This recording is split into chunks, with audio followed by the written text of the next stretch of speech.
Hello everyone! In today's video, I'm going to show you how to fix TikTok not eligible for the For You feed.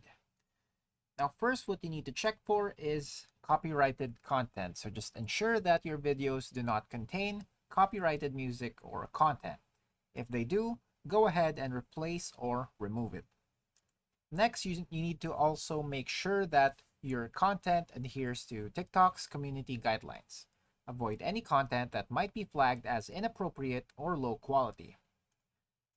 Now, if you're using original content, of course, TikTok would favor this. So just avoid using watermarked videos or content that is not created by you. And then you can also try reporting the issue. So just head to the settings and privacy section. Then from there, select report a problem and provide details about your issue. TikTok support may take up to 24 hours to respond. And then you can also try clearing cache and reinstalling the app. So sometimes clearing the app cache or reinstalling TikTok can help resolve technical issues.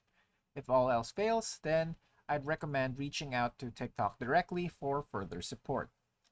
And that's it for today. Thanks for tuning in, and I'll see you next time.